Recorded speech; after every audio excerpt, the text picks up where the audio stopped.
good chat and well met. It's me. I'm here and I've got my Cobra Kai Stein. It's full of beer, so I'm ready to go. And I know this is kind of an unusual time for me to be streaming because normally I'll do it on like a Thursday night. But as it happens, tomorrow I'm going over to the Edinburgh Festival to see a bunch of shows, none of which I can actually remember. Basically, one of my mates has organized it. You know how, like, in a group of friends, there's always that one guy who just organizes shit. Like, he books shows, gets tickets sorted out for things, he figures out how travel's going to work. That guy's not me. But fortunately, I do know a couple of people who are like that, and they've just kind of arranged for a bunch of like shows. Like, I think it's all comedy stuff that we're going to see tomorrow night. So it should be really fucking good because I like going to see the Edinburgh Festival, and it's not even that far from where I live. I just haven't had a chance to see anything yet this year. But the result is I'm going to be out tomorrow night. So I thought I'll do a little live stream tonight. I'll do a little catch up. We can do an Ask the Drinker thing. You guys can just put all your questions to me. So if there's anything you guys want to ask, I'll do my best to answer it. And I'll stick around as long as the beer holds out, which is my general rule for most things in life. So I'll let me have a little look through chat, shall I, and see what's there. What's this? The media loves SheHulk. Who would have thought it? Indeed. I mean, you can always count on them to be running interference for a show like this. It ticks all the right boxes, so of course they're going to love it. It'll be the best thing ever, I'm sure. Seeing Bullet Train. Yes, I am, hopefully. I'm going to go see it soon. I want to see Nope, because I've heard somewhat good things about that, so I'll give that a try. And yeah, I do want to see Bullet Train, so those two are my next couple of movies I guess I'll be going to see. Do I watch Better Call Saul? No, sadly I don't. I watched Breaking Bad, loved it. Tried to get into Better Call Saul. I guess it just didn't quite grab my interest the way Breaking Bad did, and yeah, I just never really got into it. I have heard that it really picked up, after the first season or so. Like, it really got good, and yeah, people have gone crazy over the final season. It's just, yeah, I guess I kind of missed the bus on that one. Someone was asking me, yeah, Better Call Saul is a masterpiece. Someone was asking me as well if I've seen The Grey Man. Not yet. I've heard it's shit though, so I'm not exactly desperate to see that. Someone else asking, how would I rank the Predator movies? So Predator 1 obviously is on top. That's pretty much your perfect action movie as far as I'm concerned. There's not much I could do to improve it.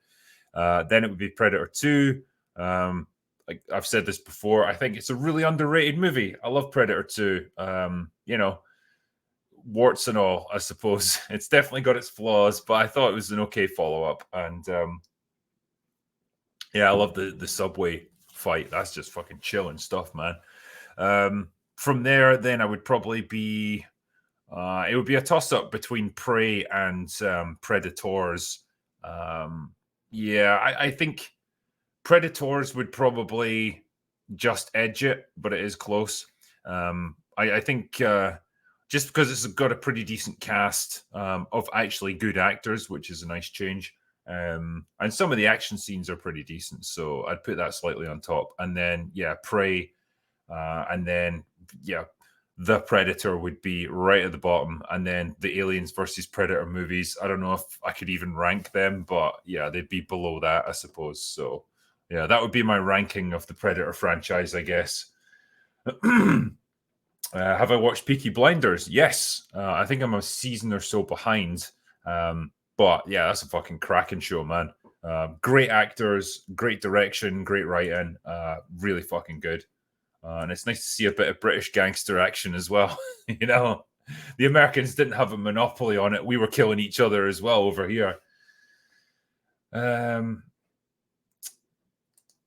Oh yeah, here we go. Why did I compare the Orville to SheHulk? I'm not trying to rank them like in terms of quality or anything. It was more a case that I was trying to compare the intent behind the writers. So my understanding of the Orville is that Seth MacFarlane really wanted to do a serious Star Trek kind of show, that delved into a lot of the sort of sci-fi and morality stuff that Star Trek used to do really well.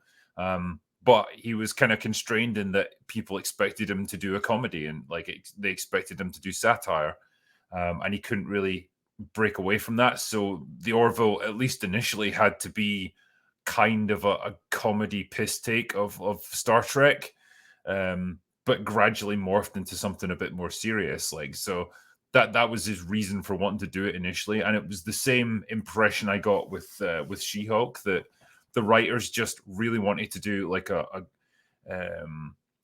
kind of quirky observational comedy sitcom thing. And they weren't really interested in the whole superhero aspect of it, but it was the only way they'd get the gigs. So it's like, oh, fine, we'll put a few superhero-y bits in it, and that's what we'll do. So yeah, like I say, the shows themselves I wouldn't compare, but I would compare the intent behind the writing team, in that nobody involved in either show is really doing what they want to be doing. Did I like Cobra Kai season 4? Yeah, I fucking loved it. I mean, there's not much of Cobra Kai that I haven't enjoyed, but yeah, I really like season 4. So yeah, it's been great stuff. What was this next one? Oh yeah, have I watched The Sandman? No, I haven't. And damn, I've heard people slating it, but then other people have been praising it, so I don't know what to think. The thing is, I know absolutely nothing about the source material, so it might be the greatest adaptation ever, or it might be pure garbage. I've got no idea. I'm going to give it a watch, though, because, yeah, if I come to review it, I'm just going to be reviewing it on its own merits, not as an adaptation. So, yeah, I can only try and be fair to it. But who knows, man? I don't know what chat thinks about The Sandman. I know fuck all about it. Yeah, Johnny, he is. Johnny Lawrence, he is the hero that we all need in these troubled times. I saw a great clip that Drunk 3PO put up where he was at a convention, and he was just doing a bit to camera, and then fucking William Zabka just comes up behind him and gets him in a fucking headlock. Damn, what a lucky guy. Son of a bitch. Yeah, I'd love to meet Zabka. Like, just thank him for the awesome work that he's done on Cobra Kai. It's been fucking fantastic. Next one is so Sandman is slow apparently. Okay, I mean, I wouldn't consider that a negative necessarily. Like, if it's got good character work that keeps it going, and there's not that much plot events, I can live with that. As long as it's interesting. There's a good question. What would you consider the turning point of the MCU going to shit? Probably Endgame. I think that was the last. I'm not going to call it a great movie, but it was still relatively free of all the garbage that we have to deal with now, and it brought a really nice conclusion for a lot of characters. I think, yeah, probably with the death of Tony and the passing of Steve Rogers, like, that was pretty much it as far as I'm concerned for the MCU. Everything after that, apart from probably Spider-Man No Way Home, which was kind of its own separate thing. Basically everything since then has been pretty much garbage. And so, yeah, that's the turning point for me. I know we'd had movies within that phase, which weren't great. We had Captain Marvel, and that was shit. We had Black Panther, which was kind of overrated, but overall, it was still relatively good up until Endgame, and then after that, that's been it, man. They told the story that they wanted to tell. I think now they're just fucking killing time. Yeah, yeah. You've got to do better, drinker. You've got to step up. How do I step up and fix things? Don't know. Just step up. Do better. That's all I got for you. Anyway, so here's another one. Paradise Miller. Have you heard of Tyrone Magnus? Yeah, I have. Watched a few of his videos. He does a lot of reaction videos apparently to the stuff that I make, and has a pretty good laugh with them. So that's all good. And I've talked to him on Twitter quite a bit. So the plan is to get him on an open bar as soon as possible. The past 2 times I think we've done it, he's basically been out. Like, we were going to get him in for Thor Love and Thunder, he was literally going out to the theater to see it that night, like right when open bar was on. And so, yeah, we couldn't get him on for that. And then the one after that, he was out seeing another film. So, but he really wants to come on and do an open bar. So we will get him here. Don't worry.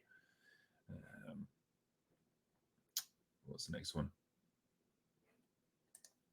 Yeah, I mean, I don't mind if he's having a bit of a laugh with it. It's right. What was the next one?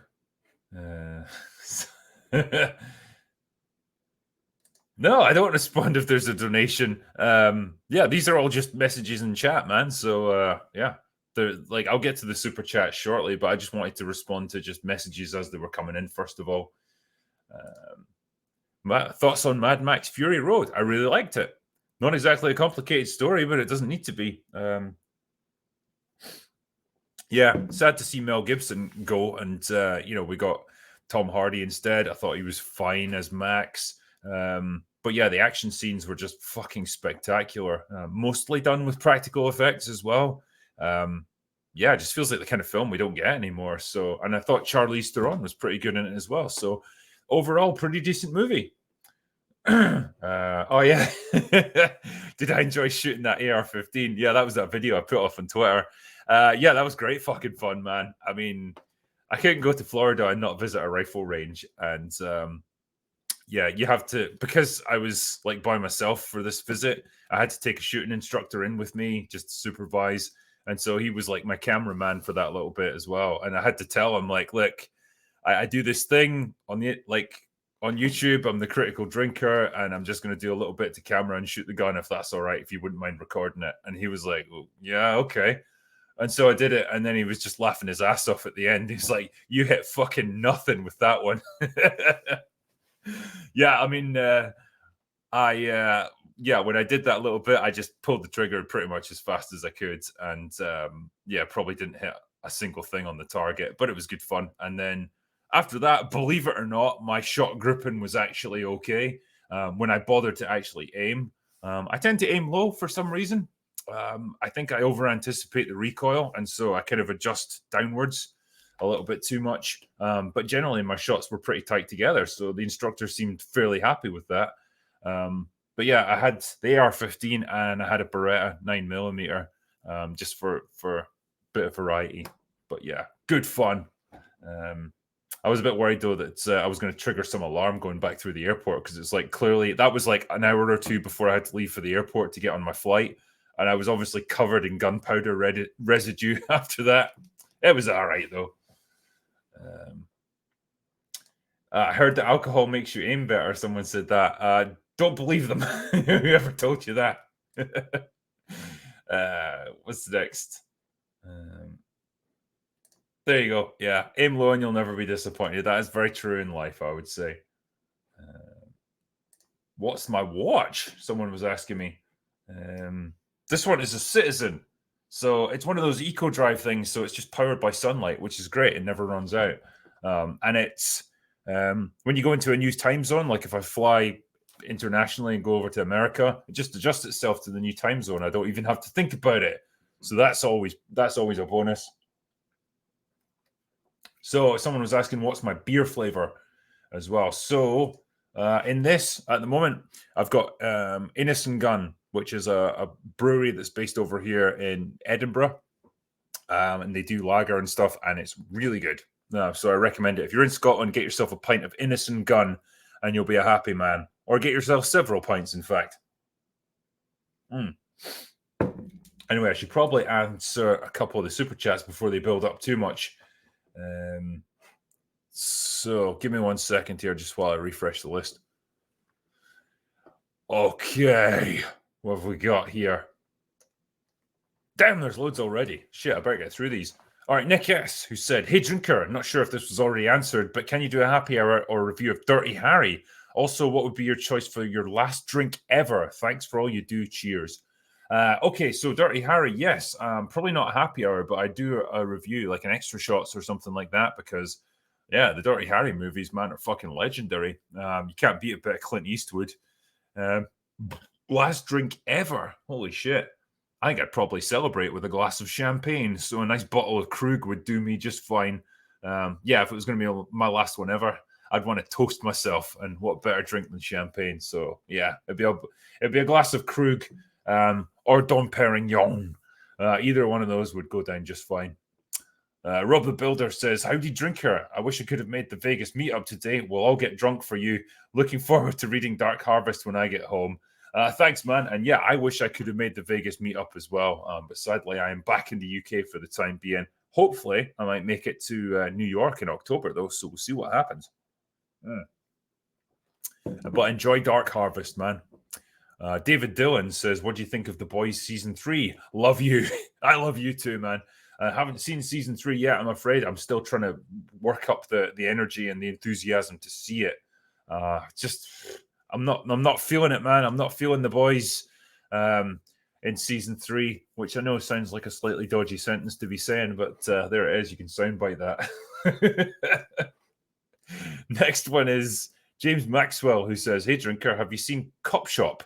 Excellent action movie with the director of Smoking Aces and Boss Level with a believably badass woman protagonist." Cop Shop. I thought that was... hold on. I feel like that's familiar. So, yeah, it's got Gerard Butler and Frank Grillo in it. I saw the trailers for it, actually, and it looked pretty good. But I have not seen the movie yet, so I'll need to give it a watch. It's only got 3 stars out of 5 on IMDb, for whatever that counts for. I will say, like, Gerard Butler hasn't exactly picked winners in his career, so I don't know, man. Next question. Just give me 1 second. I'm just refreshing. Precisely how depressing is Scotland? I mean, the thing is, you think I'm an enigma with like being permanently drunk. I'm not. This is pretty much every Scottish person. This is how we cope with being Scottish and living in Scotland. So I'm just like representative of my own culture, man. That's how bad it is. Someone else said to me, "Have you seen Underworld?" Yes, I have. I think I've seen all the Underworld movies, and yeah, they weren't terrible initially. Seeing Kate Beckinsale in a leather corset is enough to make any man happy. So I could live with them on that basis, really. They got progressively more shit as time passed, like. But yeah, they started out okay. Drive-by commenter says, "Hey, drinker, any speculation on where the terminal list would go after this season?" I don't know. I mean, they've obviously they started off with like government intrigues and betrayals and conspiracies, all that sort of thing. Corporate entities trying to get involved in all this shit. I don't want to see them just do the same thing again. I guess you kind of want to see them get more proactive with the next season. Maybe like take on jobs or something, like going after terrorists or going after people that have not wronged them, but like targets of opportunity or something. I don't know. Like, I think there's a million possibilities there for a setup like this, where you've just got a bunch of characters with a particular set of skills and obviously the will to use them, who can kind of operate outside of government control. Like, there's a lot you could do there. So yeah, I hope that they make use of it. Farewell Thunderchild says, "Ever get that gift that I sent? It's a holy grail." I don't think I did. No. You might have to be a little bit more specific, but I don't have a PO box at the moment, so anything that comes to me goes through my agent usually.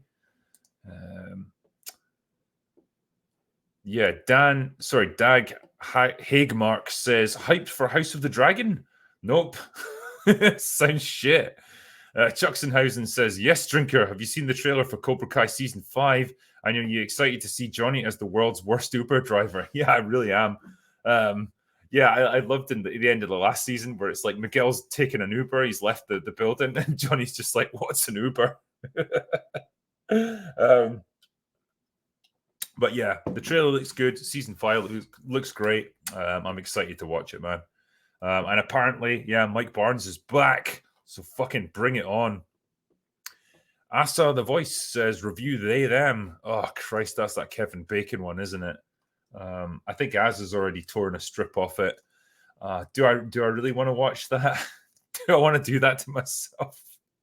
It just sounds garbage. Yeah, they gave Johnny a great redemption arc. Yeah, it's great. The work that they've done with his character is fantastic, and every time he's on screen, he's fucking entertaining. I love that character. Yeah, interesting accent. New Jersey? No, Austrian. Well, Austria, stick another shrimp on the barbie. Anyone who's not seen Dumb and Dumber will be wondering what the fuck I'm babbling on about right there. Review they there. No, I don't want to do it. Chucksenhausen also says, also can't wait for you, Jeremy from Geeks and Gamers, and Tom to do a happy hour reviewing Cobra Kai. That would be hash brown legendary. It would. Yeah, we'll need to do some kind of season 5 summary show. Stephen Haran says, have you seen the Berserk anime? No, I haven't, but loads of people have recommended it to me, and it's meant to be fucking brilliant, so definitely on my list. White Man Bad says, I'm asking you to review Raising Arizona, Nick Cage film. Do it. I mean, you've had me at Nick Cage, man. What more can I say? I fucking loved him in The Unbearable Weight of Massive Talent. I love just, you know what? There's something oddly wholesome about Nick Cage. I don't know what to pin it down to, but like with a lot of these actors nowadays, like when they pretend to be virtuous, you feel like there's something sinister beneath it all that they're trying to hide. Whereas Nick Cage is just openly a complete oddball and a complete eccentric, and he's very open about like his flaws. But I feel like that's the worst of him. You know, his worst aspects are that he's just a bit crazy and he doesn't know how to manage money. And he's just an eccentric weirdo, and I'm fine with that. That's all that's if that's the worst you get from an actor, then I'm all right with it. And I'm so pleased that he's having a bit of a resurgence now. He's embraced the meme. He's through all of his financial problems, and yeah, man, I just want him to get back to being Nick Cage and doing what he does best. Yeah. Have you seen the vid of Nick Cage when he went on Wogan? I think Wogan is what you're meaning to say. Yeah, Wogan was like the most stodgy, like boring interviewer, like really staged and stuff. And then Nick Cage comes on like high kicking thin air, clearly high as a fucking kite, in a leather jacket and stuff. And he was just doing it for what was it called? Was it Wild Heart? Hold on, I need to get the movie. It was Wild at Heart, yeah. So he's promoting that, and it always pisses me off, right, when interviewers are like, "So I watched the movie and I thought it was fantastic," and then they give no more information than that, and you just know they haven't watched a single frame of the fucking movie and they're just completely winging it. And that was what you got from him. But like, yeah, Nick Cage was just full on Nick Cage. It was glorious to see. He was throwing dollar bills at the audience. Like, it was great. Someone in the comment section, like when I watched that video, they just said, like, damn, in 1990, Nick Cage looked like a 45-year-old man pretending to be 25. All right. Give me another one. Where is it? Oh yeah, Farewell Thunderchild says, I get loathing Resident Evil Gun Survivor 1, but 2 wasn't that bad. You could go third person using the D pad on the back of the gun, and the cruise ship was fun. I don't think I played Gun Survivor 2, if I'm honest with you, because yeah, those little like weird spin-off titles that were like first-person shooters, it almost felt like a rail shooter or something. They were just so fucking clunky and so weird. Just not really what I got into the Resident Evil experience for. They just put me right off, and I just don't think I played them really. So maybe 2 was better. I couldn't tell you, man. Vidar says, Hail Drunkard, Edgar Wright's embraced a style over substance mindset his last few films. How do you feel about this sort of storytelling in general? Can it be done well? I mean, I watched Last Night in Soho just recently, and you know, there was substance there, but I think Edgar Wright's got a particular style, And it's best suited to fast-paced action, probably with hints of comedy as well, which is why, the Cornetto trilogy was so fantastic. I didn't love Baby Driver, if I'm honest with you. Like, yep, the directing style was definitely there, but the actual storytelling was pretty bland. The main character, didn't really care about him. He was boring as fuck. And kind of a similar problem with Last Night in Soho, where it's trying to be a horror movie. It's trying to be a psychological horror movie, with thriller elements to it, but it doesn't fit with Edgar Wright's style. And so I think he's quite specific about what he can do. But it did look visually fantastic, so I can't fault it for that. But yeah, I think it if you're gonna go for that really specific style, or sort of stylistic way of doing your movies, it has to fit into a particular niche, and he's tried to move beyond that, and it doesn't work for him. Simon Mumby says Goodfellas, Godfather are often ranked as the best gangster films of all time. How do you think Road to Perdition ranks against them? Moving performances from Hanks, Newman, and masterful directing from Sam Mendes. Yeah, I mean, it's been quite a while since I've seen Road to Perdition, but like it's you've got Paul Newman basically in his last role, given a fucking great performance. Didn't feel like the kind of gangster films that you used to get. Like there was a definite, I don't even know what you'd call it, a kind of tragic undertone to it. So it was less about the kind of nuts and bolts of the criminal underworld, and more about the journey of that particular character going through the story. But yeah, still a fantastic movie. I'm not sure I'd put it on quite the same tier as like The Godfather and Goodfellas and stuff. Box Sanadu says, do you think Hollywood will stop the woke attitude? And do you like the Sonic movies? I've seen the first one, thought it was fine, perfectly good fun.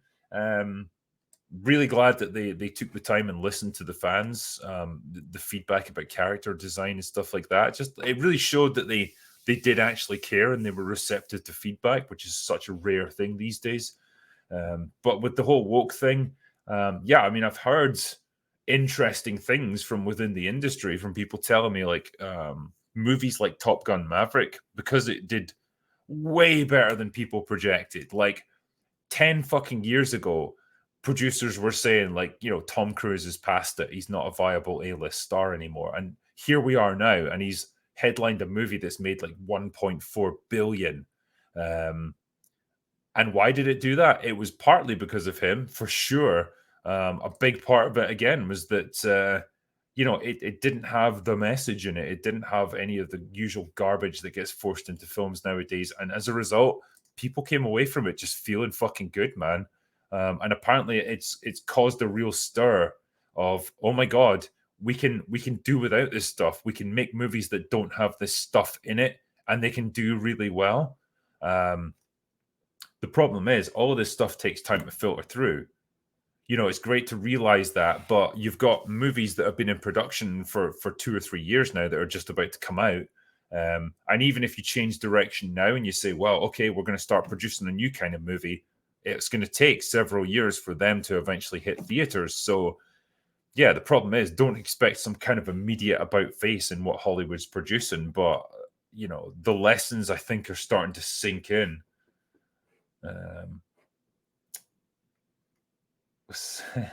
Thoughts on Braveheart?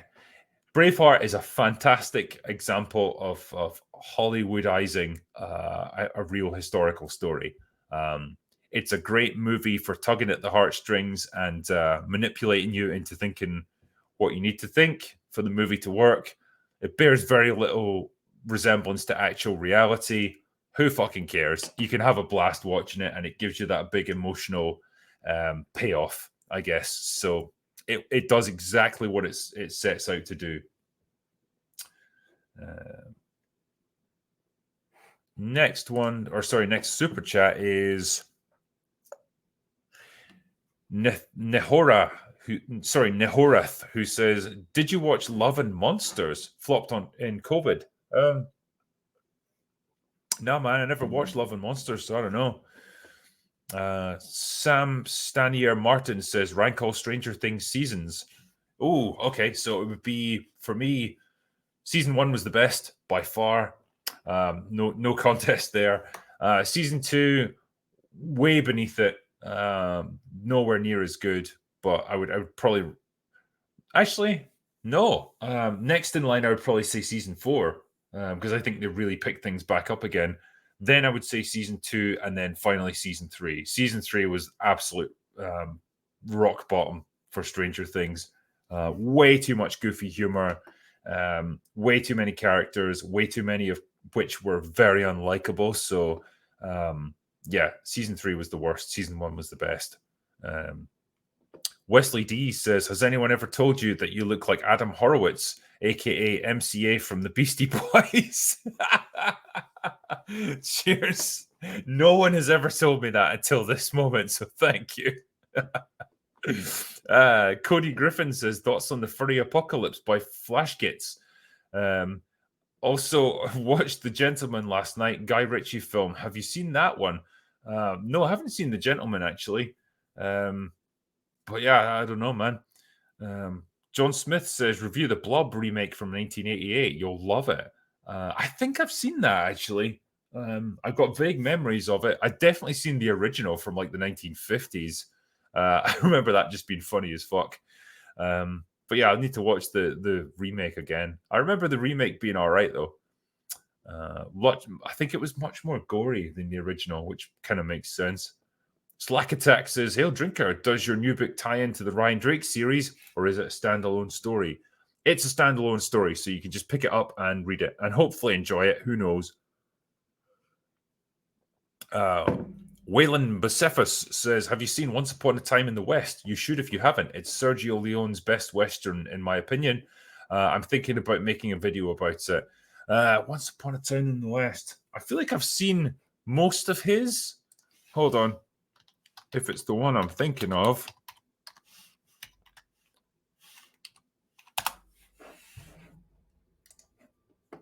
Okay, so...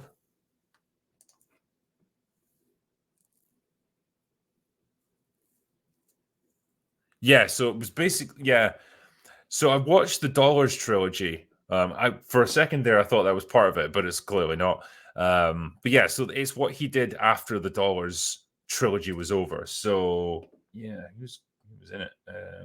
Henry Fonda. No, I don't think I've seen Once Upon a Time in the West. Yeah, I've seen the Dollars trilogy. They were fantastic. But yeah, I've yet to see that one. So need to give that one a go, I guess. Warped Eyebrow 2 says, what are your thoughts on Nope if you have seen it? I haven't seen it, no. I was saying earlier, that's on my list to see. Yeah, man, it's I've not heard particularly good things about it. And after watching Us, I don't have a huge amount of faith in Jordan Peele. I feel like he's got one particular niche that he just keeps playing on. But who knows? Maybe it'll be better than I'm expecting. I mean, Prey was better than I expected, so you know, it can happen.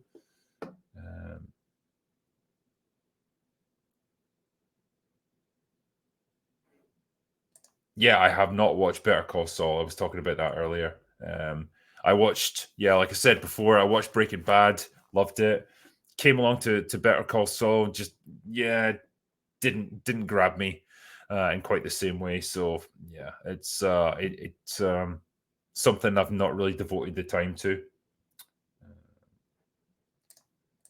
Sorry, give me a second here. Yeah, Benjamin Stecker, who says, what are some of your favorite comedies of all time? Oh, fucking hell, there's so many. I've got a real love for Super Troopers, which is kind of obscure now, but fucking hell, the first time I watched that movie, I was absolutely belly laughing. It's so good. It's just a bunch of state troopers up in Vermont that get caught up in like a drug smuggling ring. Yeah, Super Troopers is fucking hilarious, and there's a character called Farva in it. It's just brilliant. Yeah, license and registration, chicken fucker. Yeah, meow. Yeah. And yeah, oh, liter of cola. I need to do a review of Super Troopers. Other ones, yeah, I love the Cornetto trilogy. I've covered them all with Mahler. I think they're funny as fuck. Really well done. And aside from that, both airplane movies and both Hot Shots movies, love all of those ones. I think, yeah, they're brilliant, like slapstick comedy. And of course, Hot Shots. Yeah, the Hot Shots 1 and 2, man, both of them are fantastic. I think actually I like 2 more than 1. Yeah, all the Rambo references are great. Yeah, do I like Alfred Hitchcock movies?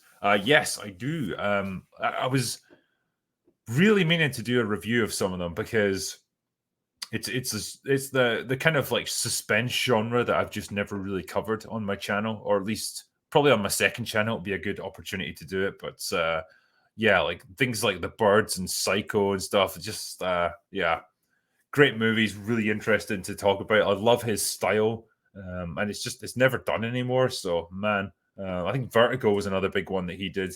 But yeah, I'd love to talk a bit more about Hitchcock actually. Next one is Jerusha Shah says, although it's a while away, are you excited for the new Mission Impossible? Yes, I absolutely am. Do you enjoy the series in general? Yeah, I really do.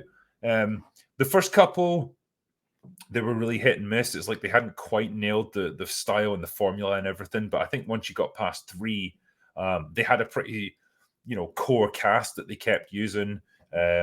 Yeah, they'd really found their groove with it, and they just seem to get better with each movie. Like Mission Impossible Fallout was fucking great.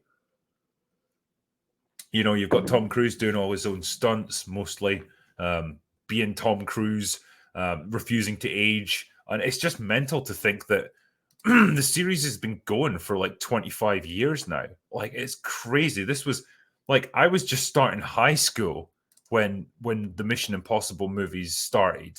Like, that's how fucking old it is. And yeah, the fact that they're still going strong, I just think is great. Yeah, and hopefully, after Top Gun Maverick, like Tom Cruise is like red hot at the moment. So I think the next movie, unless it's some kind of like disaster of screenwriting, I think it's going to do over $1 billion easily. Michael C says, if you've seen it and don't like Nope, will the title of your review be Nope? Nope. I think it should be actually. Yeah. So good idea.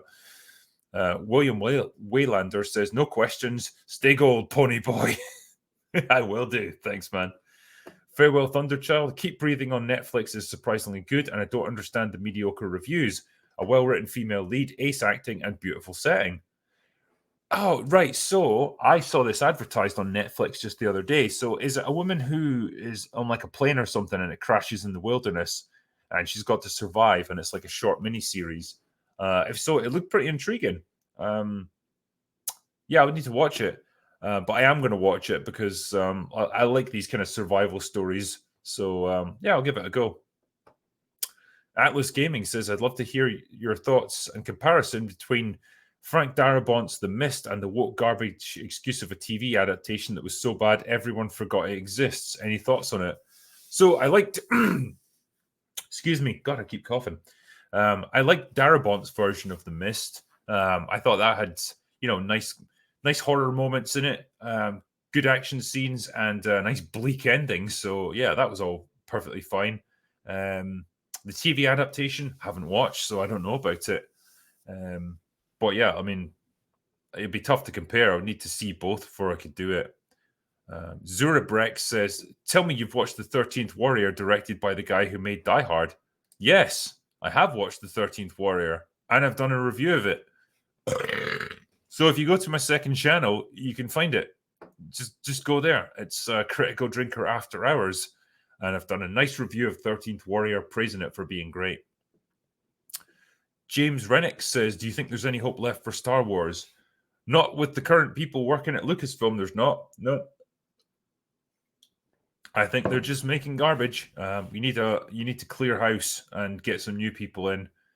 Because really every one of the TV shows has been shit. To to varying degrees, and I don't expect that to change anytime soon. God knows what they're going to produce if they actually make more movies.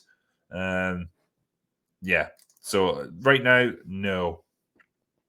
The swashbuckling scallywag says, Drinker, how do I become a writer? You have to write things.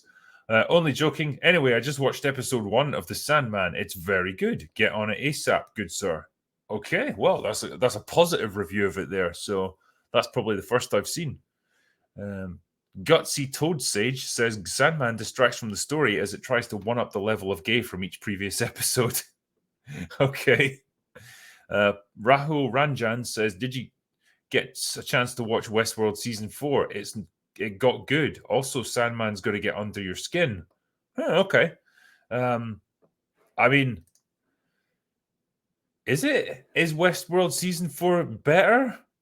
It's hard to believe that they would about face now, because everything that was pissing me off about Season 2 and 3, like, I find it hard to believe they'd undo that. Oh yeah, here's one. What do you think of the possibility of a renewal of Punisher with John Bernthal? I love Bernthal's version of the Punisher, so I'd love to see that, but not under Disney, man. It would just be so fucking sanitized and so like stripped back. The Punisher would have his balls cut off. I just don't see how it could work. It's funny, like the more time that passes, the sadder I get of what, knowing that that whole Netflix Marvel TV universe has just been consigned to the dumpster of history. Because what could have been, Daredevil was fantastic. The Punisher, at least season 1 was really good. Season 2 was a bit, Luke Cage was pretty decent. Iron Fist was kind of shit. Jessica Jones was okay. And so they definitely had the basis of good stories there. And what could have been? The thing is, you bring in guys like Daredevil now. Like, what have we got? Daredevil getting him brought into SheHulk, and we're going to see a lighter, funnier version of Daredevil. Who the fuck wants to see that? Like, the whole point of Daredevil is that he is dark, he's brooding, he's violent, he's conflicted. He's got the Catholic faith that he's always wrestling with. These are serious, weighty things that are supposed to like ground the character. Seeing him in a goofy comedy, it just seems like an absolute disaster. So yeah, what a shame. Yeah. Drinker, have you any interest in doing more gaming reviews? I do, yeah. It's just it's finding the time, like loads of things. I really want to review the Horizon games, Zero Dawn and Forbidden West, because I think they're really good games. And like when it comes to building up backstory and lore behind a game, fucking fantastic, man. So yeah, I'd like to talk about them. It's just like I say, video game reviews for me are really long compared to what I normally do because there's so much to talk about, and it's just it's finding the time. You read my comment. Yes, I did. Thank you, Warren. It was a good question, so I'm pleased that you asked it. What's wrong with Iron Fist? I just found the main character to be so shit. He was so dorky. Like he was so at odds with his personal history that he'd been basically trapped in this other reality or this other world for years, and then he just comes back to the real world, and he's just like, quirky and upbeat and laughing and joking. It felt so weird. It didn't work tonally for me at all.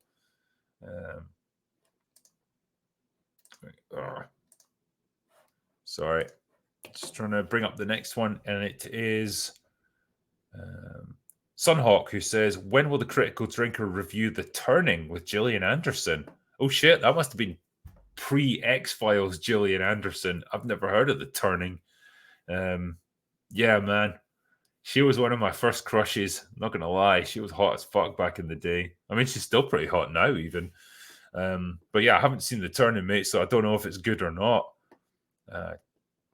Charlie B gave me £1, so thanks, man. The Best Badness said, without spoiling anything, does this new book tie into the Ryan Drake series? You're on my read list, but I've got a few Tom Clancy books to go. No, it doesn't spoil anything. This is a standalone book, so you're all right. Morrigan says, Have you, Ripper and Razor, ever considered working together on resources for publication? I've written 4 of 6 books in a series, and I will finish before publishing because I will not be George R.R. Martin, but traditional publishing and Amazon algorithm will not like it. I mean, this is the tricky thing. Like, we're all doing different stuff. You know, Ripper's doing comics. I think Razorfist does graphic novels, and I'm doing like traditionally, you know, just traditional novels, really. So we're all kind of slightly out of sync with each other. And I'm doing the sort of traditional publication route. I'm just with a publishing house. But yeah, I mean, I wish all those guys like the best of luck. Like, it's great that they're doing all this, and I hope they have massive success. Ripper already is, clearly. Yo-Yo says, can you say something good about Rings of Power in the character of the shameless shill? Also, you should go on comment section with Brett Cooper. So, what can I say that's good about Rings of Power? The special effects look good. The landscape shots look appealing. And yeah, I'm really excited for the soundtrack. I think it'll be really evocative. There you go. Next question is Scott Fisher, excited for She-Hulk? Not really. I'm sure we're all going to have a good laugh at it, just probably not for the reasons that the writers intended.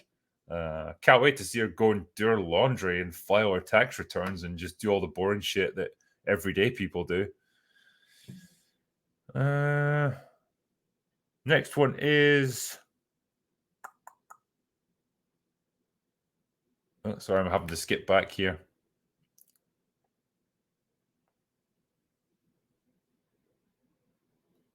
Sorry, I'm still scrolling.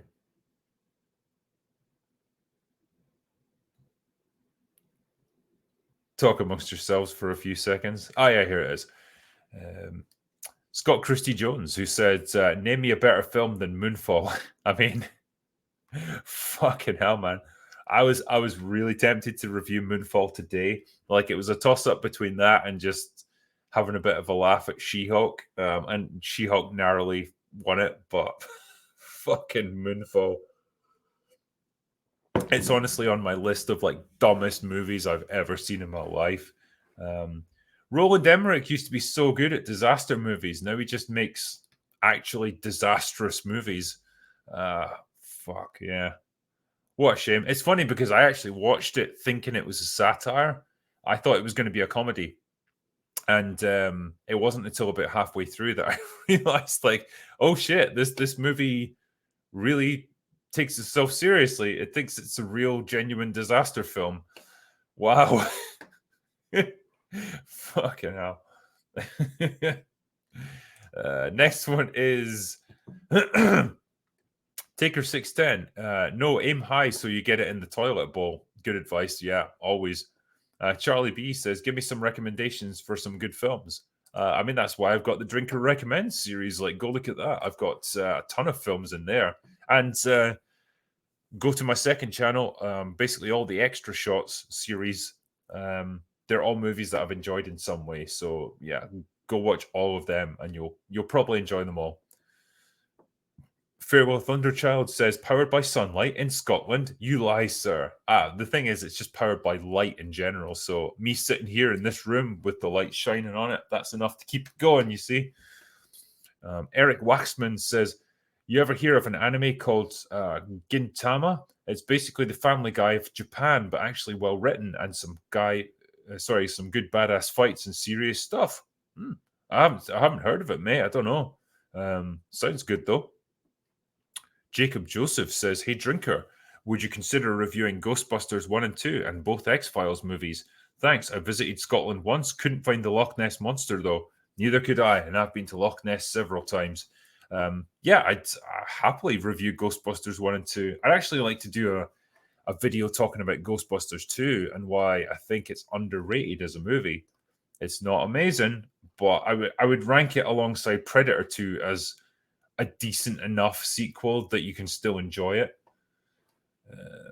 So yeah, it's in that same category for me.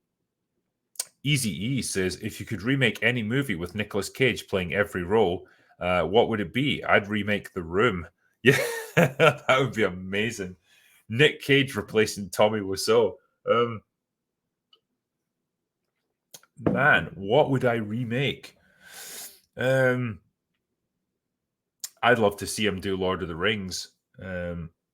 Yeah, Fellowship of the Ring, but the entire Fellowship is composed entirely of Nick Cage. I think it would be, it'd be fucking beautiful. Yeah, please do that. Sunbro gave me $2. Cheers, matey. Powered Toastman says, sequel showdown: RoboCop 2 or Predator 2? Predator 2 would do it for me. Yeah. Didn't really like the other two RoboCop movies. The first one was fantastic. The other two were kind of garbage. It did have, yeah, it did have a drug addicted robot though in RoboCop 2, so that was something. Peacekeeper Luke says, so you could do an extra shots for the accountant. Is that the Ben Affleck one? I've seen it. I thought it was okay. Yeah, pretty like workman-like action thriller, I suppose. John Bernthal was in that with him, as I recall. And I think almost, I don't know. I feel like it came around about the same time as The Predator, and it's like Hollywood was just like, autism is a thing, and so we're gonna have like this action movie where the main character is autistic. I don't really know what they were hoping to get out of that, but yeah, fair enough. A Chernobog says, have you seen Dreamscape or Scanners? I've seen Scanners. Great exploding head scene in that. I can't remember if I've seen Dreamscape though. Yeah, I would need to check up on it and see if it rings any bells. There we go. Lord of the Rings: Rage in the Cage. That'd be great.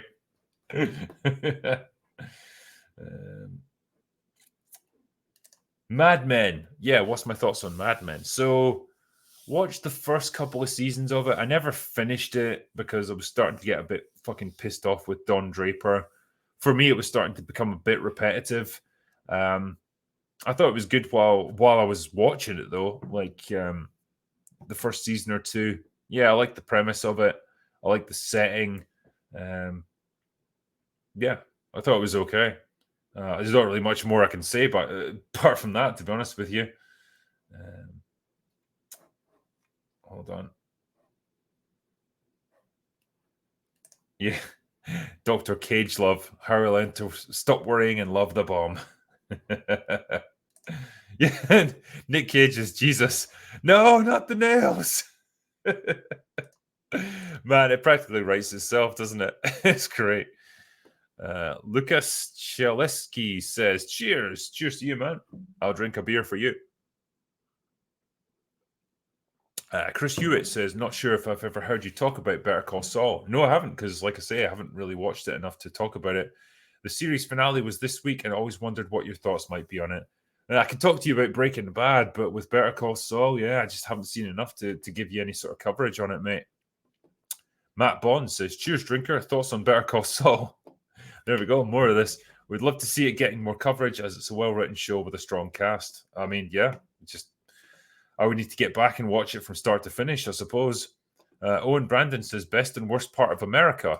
I mean, I've only been to certain parts of it, so I can't tell you like my thoughts on every part. Fucking love Florida. Love the weather, love the people there. It's just I've been there loads of times on holidays and stuff, and then obviously done a convention there, so really like that. Yeah, there's not really parts of America that I haven't liked. I've been to New York. Yeah, fucking incredible city. I'm not sure I'd want to spend a huge amount of time there because, man, it's pretty overwhelming after a while. Been to Washington, D.C., which is great for all the fucking history and stuff. Like walking past the White House and hearing people ranting at the president is always fun. I've been out to Vegas, yeah, which was great. Never got past the jet lag for the whole week I was there. So, Christ, it got to like 11 o'clock at night and I was like struggling to stay awake, man. I just couldn't hack it. I needed to get out of that. I was out of sync with the time zone. But yeah, I mean, I've pretty much enjoyed every part of America I've been to. Counters 074 says, Innocent Gun is the best. Nice one. I have a case in my basement here in the States. Try the rum barrel version if you get the chance. I have had the rum barrel version and it's very good. Yeah. This is just the standard one, but it goes down a treat, and it's great that you can get it in the States. I didn't know you could get it out there. Poop Chalupa says, Drinker, have you seen Night Flyer? Top 3 Stephen King movie, in my opinion. By the way, I want to get your books. Where should I start? Well, you could start with Dark Harvest, because it's a standalone novel, so you don't need to read anything else. Or you could start with Redemption, which is the very beginning of the Ryan Drake series. So either one of those would be fine. Night Flyer, I feel like it had the guy from Hot Shots 2 in it. Is it Miguel something? Hold on. I'll need to bring it up. I remember the monster reveal being really fucking good in it, though. Like, it was all practical effects. And it was, it looked great when you finally saw it. Yeah, Miguel Ferrer. Yeah. That rings a bell. I do remember the Night Flyer being pretty decent, actually. Like I say, the creature effects were really good in it.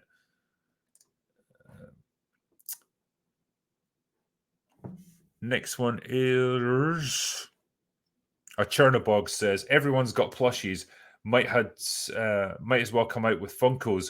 Where's the drinker action figure with critical whiskey drinking action? I'm working on it, you know. There's apparently going to be another run of critical drinker plushies, which are like cyborg ones with like a metal face down one side and a red glowing eye. So we'll see what comes out of that, because people keep asking me like, oh, where can I get the plushies? And they do them in limited runs, unfortunately. Yeah, I'm terrified to watch the Prey review because I loved the movie. Don't worry about it. I'm relatively forgiving towards it. Like, my overall take was, it was all right. It wasn't amazing. You know, it wasn't a masterpiece like some people hailed it as, but it was okay. I didn't hate it. So, and it definitely was a lot better than I expected it to be. I don't think you're going to come away hating the movie after watching my review, put it that way.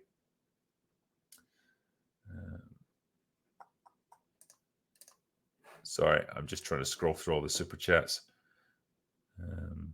Jaro Mayo says, what's your favorite Friday the 13th movie? God, there's been about 500 of them at this point. I'm pretty sure the first one was the one I liked the most, because it's kind of like that and, the Nightmare on Elm Street movies. You know, the first one was great, like a nice, unique concept, and then they just eventually become parodies of themselves. So, yeah, I think it was the first one. Mr. Harp Guitarist says, not sure if anyone has mentioned this, but I'd love to see your review of The Bear. Also, can you agree with me that Hereditary was the best horror film of the 2010s? I don't know, man. There was quite a few produced in that time. I remember Hereditary being pretty good. I had no major gripes with it. So, yeah, pretty decent. I just, I'd have to look back through like the horror movies that were produced in that decade, because I'm pretty sure there was some good ones somewhere. The Provocateur Extraordinaire gave me $50, so thank you very much, man. He said, my pre-ordered Dark Harvest came today, but I already grabbed it in Tampa. I'm sorry, man. Any chance of a review of John Wayne's The Shootist? That's how I want to go out on my birthday, after having a drink and taking out some glory seekers. Cheers, sir. Yeah, The Shootist was John Wayne's final movie. He was dying of lung cancer, actually, when he made it.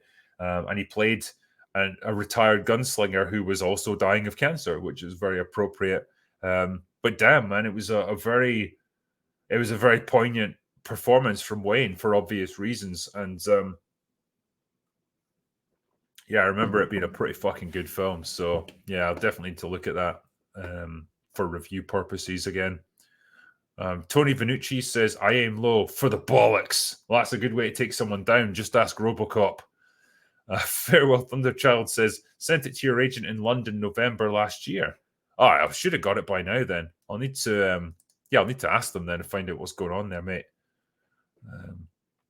Espo says, have you considered watching It's a Mad, Mad, Mad World? I've heard about this one, yeah. I haven't seen it yet, but it's meant to be awesome.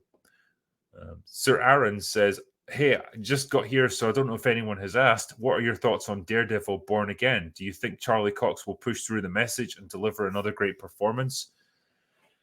Not under Disney, I don't think.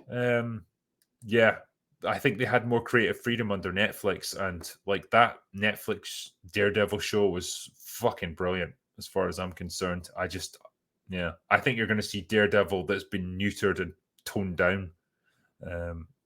So yeah, I don't have much hope for it. But yeah, I love Charlie Cox as Daredevil. I think he does a great job. Adam Delbridge says, "What do you think about Wednesday on Netflix?" I don't, I don't know. I like it as much as any other day, I suppose. I don't know what it is. Haven't seen it, I'm afraid, mate. David Dillon, love you, drinker. Thoughts on upcoming Avengers movies? I just don't want them. There's nobody left that's interesting anymore. Like the original Avengers movies were great because you had genuinely great actors with really interesting characters. What the fuck have we got now? An Avengers movie with Captain Marvel and what's left of Thor and She-Hulk and probably the Wasp, but not Ant-Man. What else? The new Black Widow, the new Captain America. Like, yeah, there's nothing really there that's exciting me, I'm afraid. Harry says, will we see in our lifetime movies become less woke? I think we absolutely will, yeah. It's going to take a while, but I think it's definitely going to happen. Crazy Contraptions gave me £1, so thanks, mate. Mar Channels says, what up, bro? Huge fan. What is your opinion about Day Shift? It stars Jamie Foxx, Carla Souza, and for some reason Snoop Dogg. Greetings from the USA. Is Day Shift a show? I feel like it's a vampire show because I feel like I've seen it advertised on Netflix. And let me see it.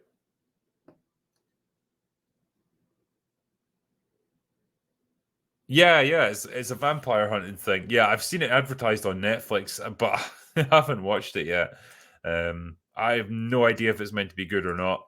I don't think it's got a very high rating on IMDb, but for whatever that counts for, yeah, I don't know, mate. It's quite a cast though.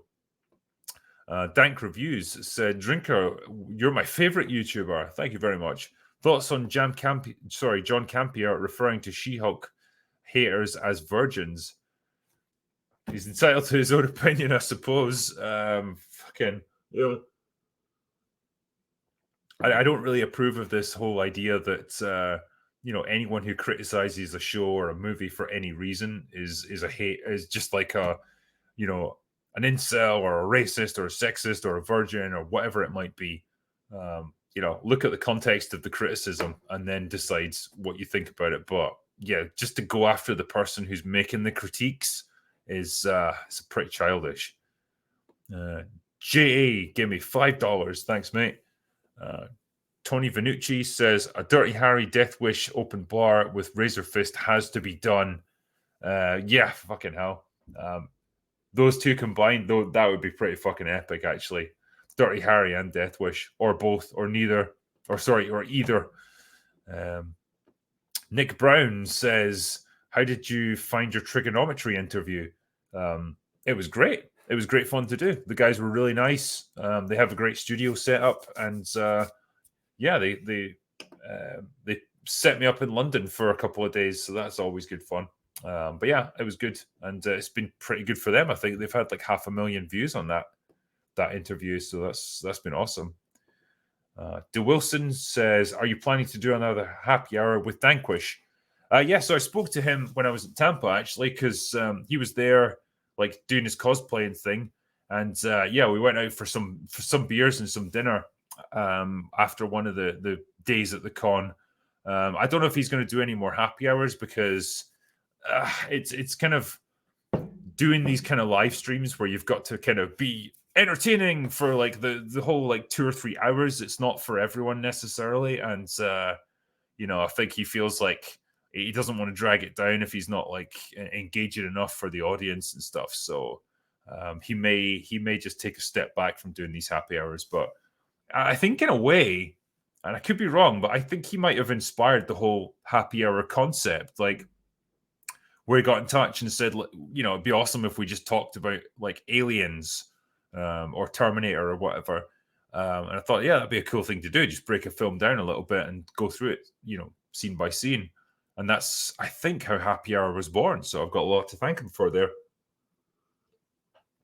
But yeah, not everyone's, not everyone's happy to do like these kind of lengthy streams where you really need to be like given it 100% for quite a long period of time. So yeah, I think he might just take a step back from that. Aaron Tisfax says, have you watched Attack on Titan or have you given it a try? It's an anime and it won most in-demand show in the world in 2021 and is the only show to have several 9.9 episodes. Also, nice accent. Thank you very much for the accent thing. And yeah, Attack on Titan, that and Berserk are the two that keep getting recommended to me. So rest assured I will get around to watching them. Zach Luna said, Top Gun Maverick is my movie of the year. I think it might be mine too, actually. I've seen it a bunch of times and I'm going to see it again today. What's your top movie of the year? Also, my favorite beer is a Californian Kolsch from Ballast Point. Nice. So, yeah, I mean, I think in terms of like the film that I had the most fun with or that I came out of the theater feeling good about, it probably is Top Gun Maverick, actually. Just think they nailed it. And it's such a rare thing now to just get an absolutely cracking movie that you just have a blast with. So I think that could be it. Master Malrubius says, do you have a full story arc for Ryan Drake or did you need to flesh it out after seeing success? No, I had. Basically, the story arc for the entire series was already planned out in advance, which was a weird experience because, when I came to write the final book just a couple of years back, I was basically writing scenes and doing stuff that I'd planned 10 years previously. So it was very much a long time coming, but, I'm glad I got to do it. A lot of authors, they might get one or two books out there and they don't sell very well. And then they get dropped by their publisher. That's kind of it for them. Like their writing career's over before it's even started. I was one of the very few lucky ones that sold enough, that I was able to keep going and finish my series. And yeah, it was great to be able to do it. And yeah, I kind of knew how the series was going to end, what was going to happen with each character. Obviously, little details change along the way. You get new ideas and stuff. The one thing that I changed, and I'll hold my hands up on this one, I pussied out Anya, who's the co-star of the series. She was going to die originally in the final book. She was gonna get killed, and yeah, I changed that literally a few chapters before I wrote it. Like I got that close to doing it. But the closer I got to doing it, the more I realized like I was just going to regret it because I'd come to really like the character. And I felt like if I killed her off, I would always feel bad about it. And I was just like, I don't want to do this to me. I don't want to come away from my book feeling bad. And I don't want the audience to feel bad about it either. So yeah. Fuck. I just realized if you haven't read it. Whoops. I won't say anymore. But yeah, that was one little thing that I changed because I pussied out a little bit. Sorry. Even writers do it sometimes. Andrew Ridley says, good day, drinker. Would like to know your thoughts on the movie Long Kiss Goodnight with Gina Davis as a housewife with amnesia who remembers her past as a government assassin. Strong female lead. It really was, yeah. Gina, I wanted to call her Gina Carano there. Gina Davis, she was a very unlikely action hero, but she really fucking trained up for this movie. Apparently she obviously worked out a lot to get in shape. I think she became really good at like fighting and using like a bow and arrow and all that kind of shit. But yeah, her and Samuel L. Jackson, they had amazing chemistry, like really played off each other well.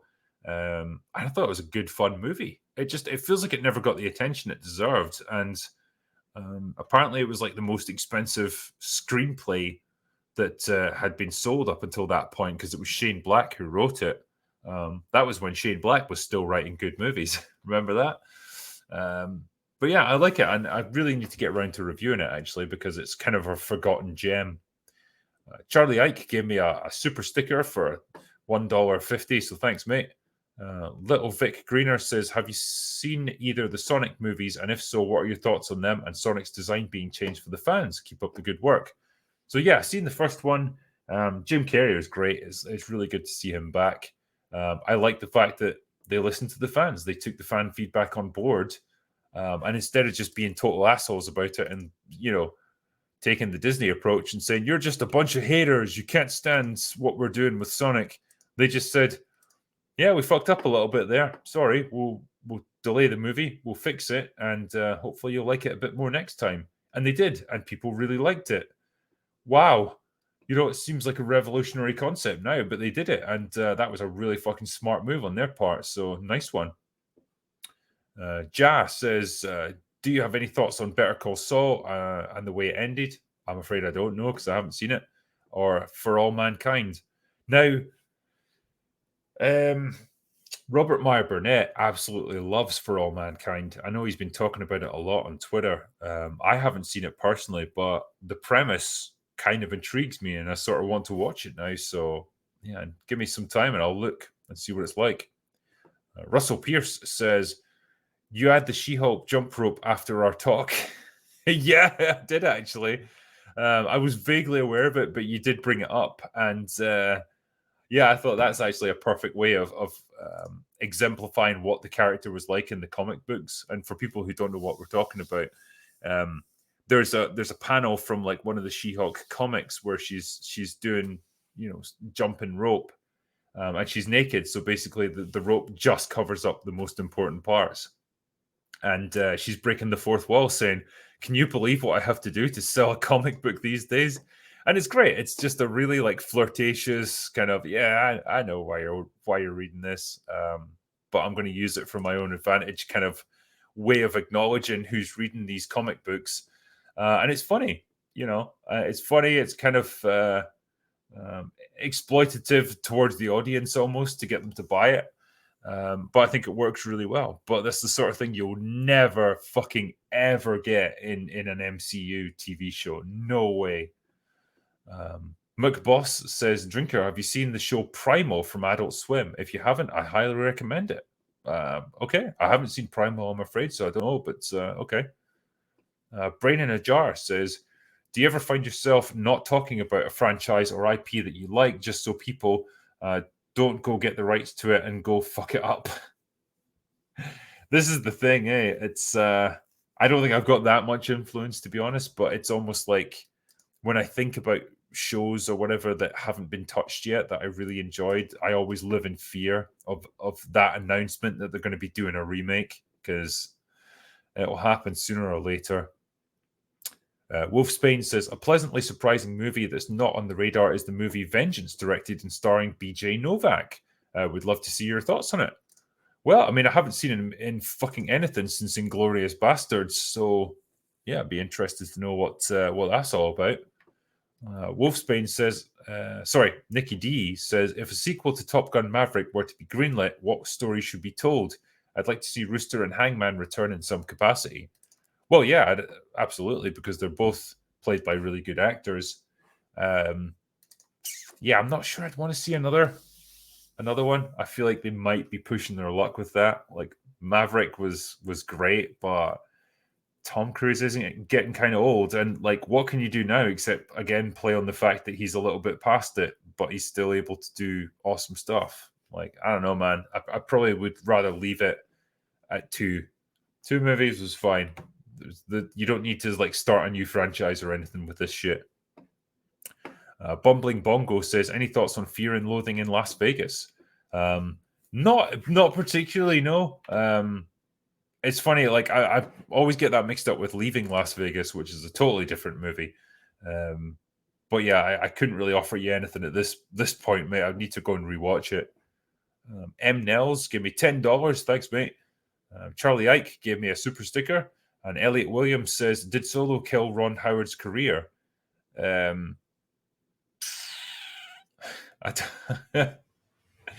mean, Solo was a victim of circumstance, I think.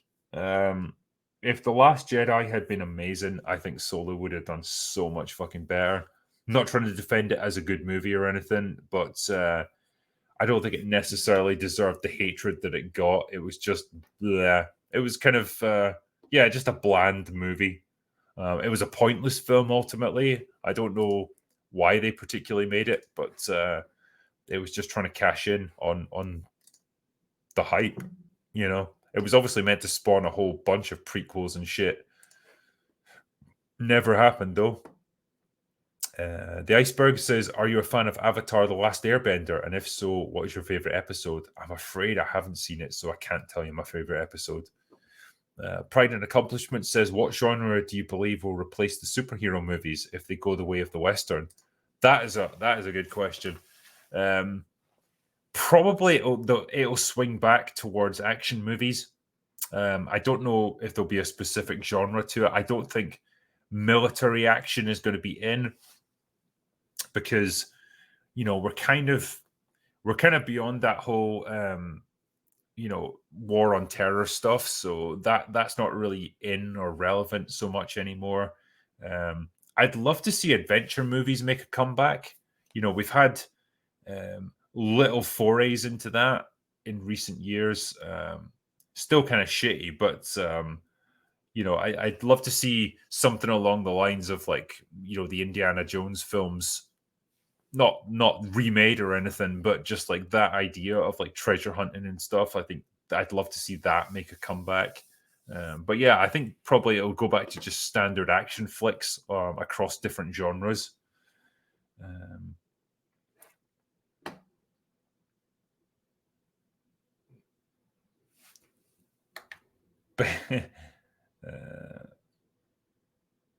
Sorry, just give me 1 second. I'm just going back here. The Don is in the chat, apparently. I'm sure someone was saying that Sargon was in the chat. Oh, yeah. There he is. Go watch. What is that? AtLab? What the hell is that? Hold on.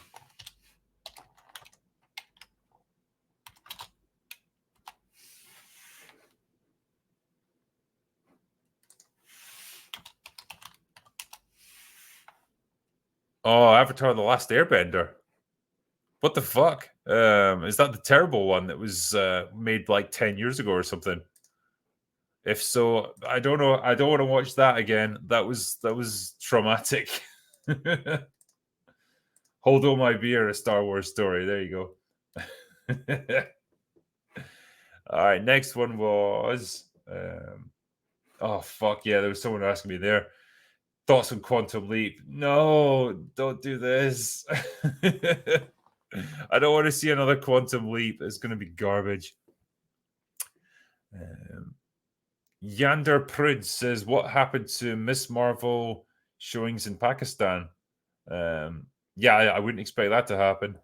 Martin Mayer says, "Hey, drinker, dropping some coins so you can buy some whiskey from my favorite distillery, Bunnahabhain." This Bunnahabhain's a pretty good whiskey. I'll give it that. Yeah. Thank you very much for it, man. And yeah, I'll put that to good use. Sailor Mercury says, "Have you seen Little Shop of Horrors? Maybe a review?"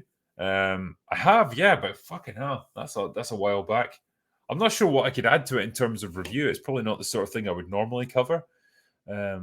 Roger's dad says, "Got Dark Harvest yesterday. I've only glanced at a few pages, but it looks great." Well, I hope those pages did look good. I'll give everyone a review next week. Thanks. Nice one, mate, and hope you enjoy it.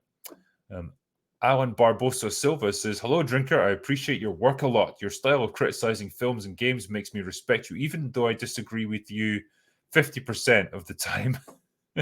I mean, that's not a bad ratio, I suppose. At least half the time you agree with me.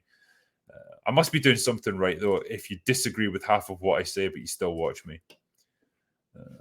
Luis Cuevas says, "CGI Grom 2007 Transformers is better than 2022 She-Hulk. 07 Transformers is still a fun movie." It is indeed a fun movie. And yeah, it doesn't make much sense, but I don't need it to. It's just got the giant robots punching each other. Good enough.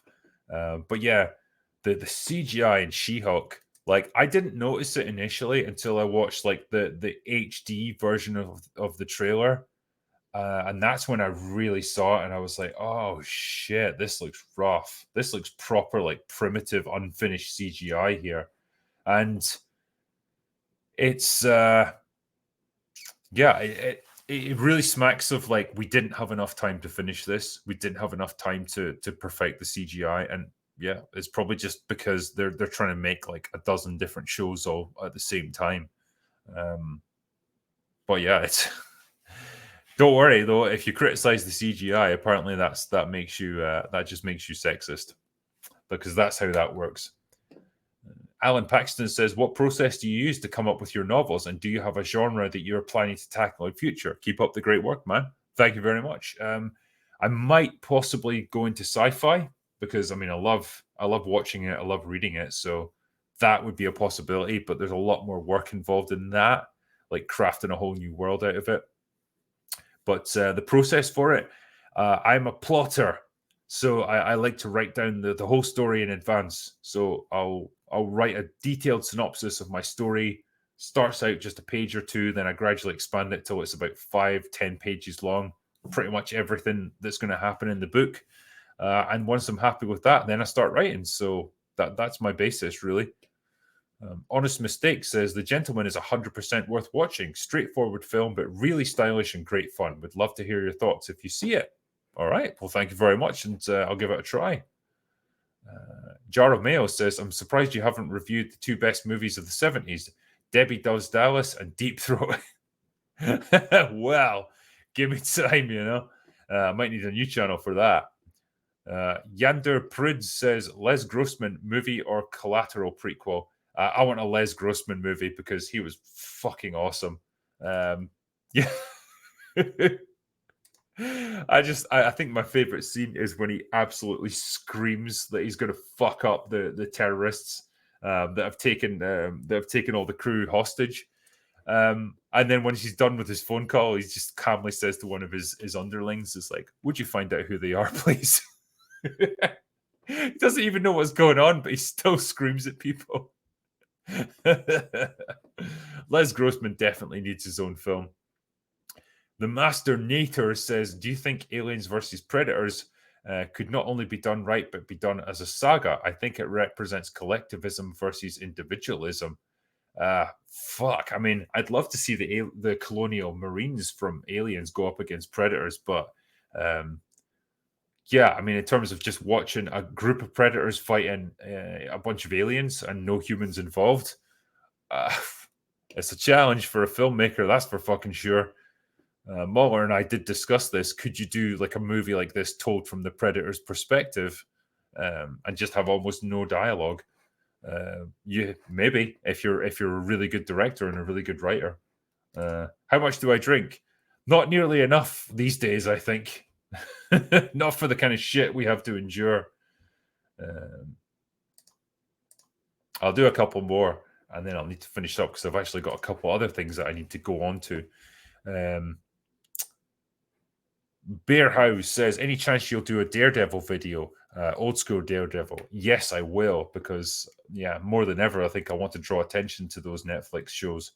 Excellent Gaming says, what do you think would change about the modern entertainment industry, and who do you think could save it from the message? What would change? I mean, really, it's just getting rid of the activists who have become writers and producers and stuff, who have kind of infiltrated so many of these fucking companies now. Yeah, there would have to be just an absolute clearing of house across the board. I think most of the time, actors who spout all this stuff don't really care about any of it. They're just saying what they think is popular, and it's going to get them some cheap likes and stuff on social media. So they would probably fall into line with whatever the new like current thing is. So I wouldn't worry too much about them. But yeah, it would be a clearing of house within all the major studios. Harry Shipman says, have you seen The Last Boy Scout? Good 90s fun with Bruce Willis killing one-liners. Yeah, Last Boy Scout is actually all right. It's one of those films that just seem to, like, I don't know, fall into obscurity. Like, nobody references it. Nobody reviews it anymore. I thought it was all right. Yeah, he was like not a retired bodyguard, but like some down and out drunkard that used to be like in the Secret Service, as I recall. But I thought it was all right. Natalia says, ignoring the Snyder Cut and his more recent involvement in the DCEU, what are your thoughts on Zack Snyder's filmmaking and his visual shots? He needs to do less slow-mo because it's annoying as fuck. But yeah, he's obviously got a very unique visual style. It fit very well with movies like 300. I thought he was perfectly fine when he did that remake of Dawn of the Dead. You know, that he managed to tone down the slow-mo and shit, so that was okay. You could do with a little bit more color saturation because God, it's like everyone looks like they're dying in his films. Like it's so bleak the way he does it. But I really liked The Watchmen. I thought that was probably his best film, and it was kind of really well suited to his visual style.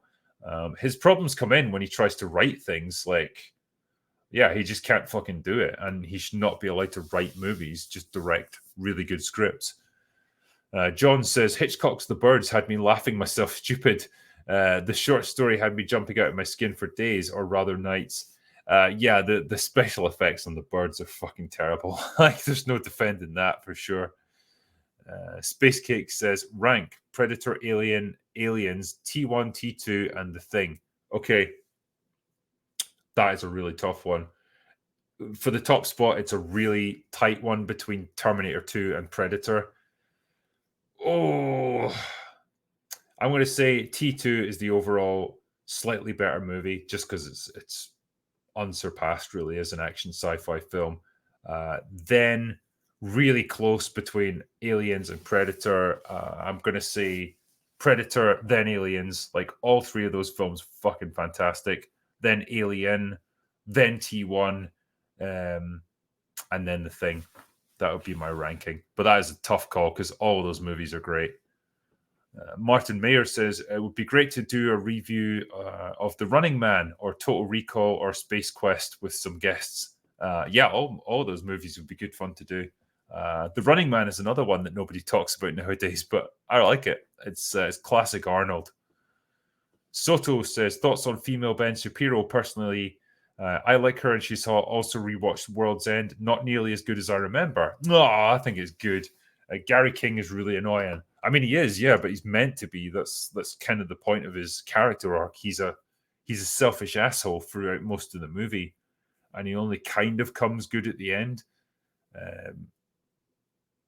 What is female Ben Shapiro? What the fuck is that? I'm gonna have to look up this. Dare I?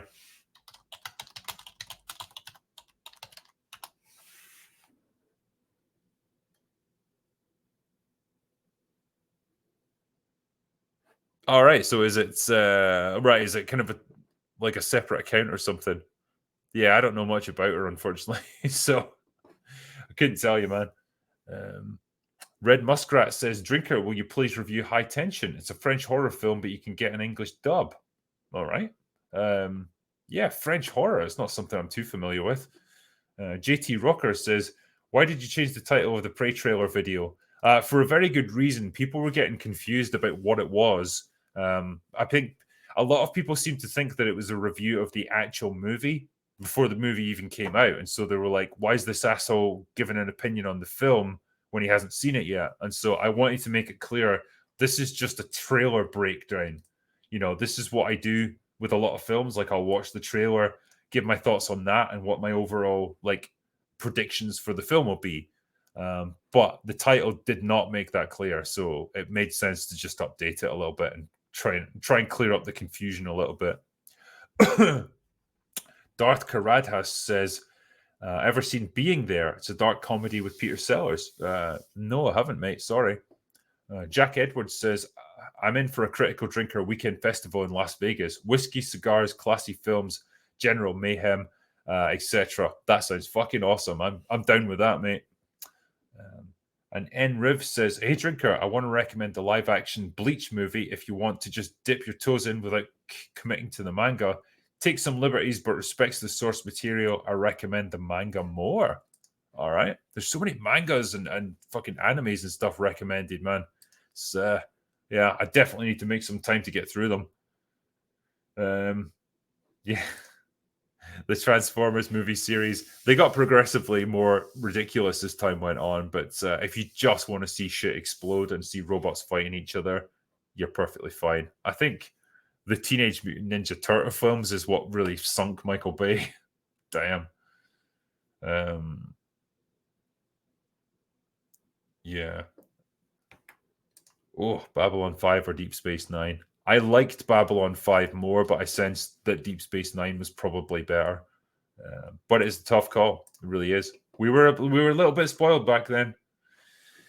But yeah, gentlemen and ladies who have been watching this, I know I haven't got through all the super chats tonight. Unfortunately, I only had a limited amount of time, so I'll have to catch up with the others in a day or two. I'll do a catch-up stream for the ones that I've missed, either online or offline, but you'll be able to get them on my second channel. So I will cover any super chats that I've missed tonight, so not to worry. But I do appreciate all you guys for donating tonight. It's been great. Thank you, chat. And thank you for my mods for keeping everything ticking over like you always do. You guys do a fantastic job, and it makes me emotional just thinking about it. But yeah, thank you very much, guys. I'm going to go over to the Edinburgh Festival tomorrow night and get fucked up, hopefully. And it should be good, and I'll report back after that. But for now, at least, that's all I've got for today. So go away now.